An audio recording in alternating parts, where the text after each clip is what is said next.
বাংলাদেশের বিরুদ্ধে ভারতীয় গণমাধ্যমে অপপ্রচার বন্ধ এবং দেশের আভ্যন্তরীণ বিষয়ে মন্তব্য করা থেকে বিরত থাকতে দেশটিকে বার্তা দিয়েছে বাংলাদেশ।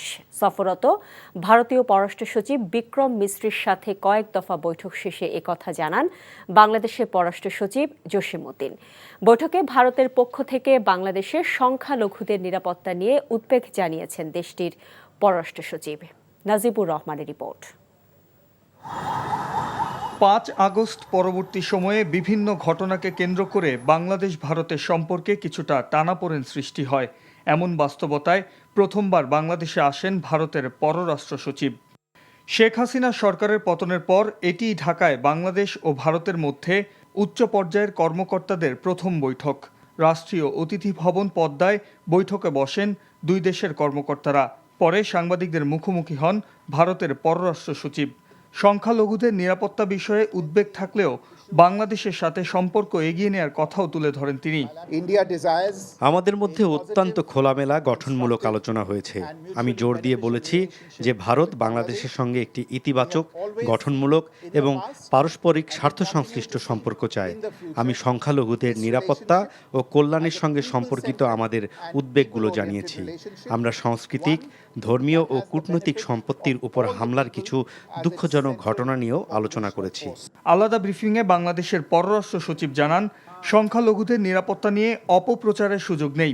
বৈঠকে বাংলাদেশের অভ্যন্তরীণ বিষয়ে মন্তব্য করা থেকে বিরত থাকতে ভারতকে বার্তা দেওয়া হয়েছে। এটা আমরা অত্যন্ত জোরালোভাবে বলেছি, এটি আমাদের অভ্যন্তরীণ বিষয় এবং আমাদের অভ্যন্তরীণ বিষয়ে অন্য দেশের মন্তব্য সমীচীন নয়। আমি ভারতের পররাষ্ট্র সচিবকেও স্মরণ করিয়ে দিয়েছি যে বাংলাদেশ অন্য দেশের অভ্যন্তরীণ বিষয়ে মন্তব্য করা থেকে বিরত থাকে এবং অন্যান্য দেশেরও একই ধরনের শ্রদ্ধাবোধ আমাদের প্রতি দেখানো উচিত। এছাড়াও ভারতে আশ্রয় নিয়ে শেখ হাসিনা রাজনৈতিক বক্তব্য দিচ্ছেন। বিষয়টি সুখকর নয় বলেও ভারতের পররাষ্ট্র সচিবকে জানিয়েছে বাংলাদেশ।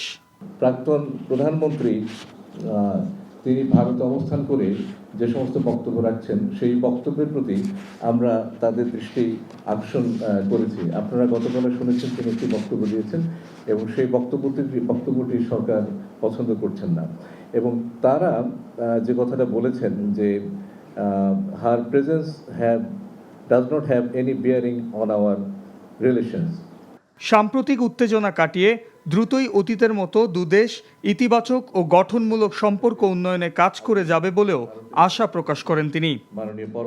Najibur Rahman, NTV news, Dhaka.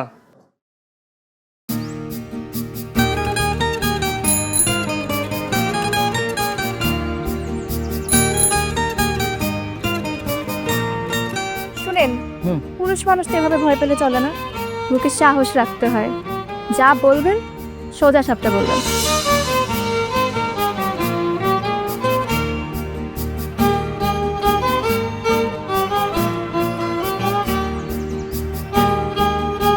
তো এই শীতে যে শীতের কাপড় ছড়ে আসছো, এটা কি ঠিক আছে?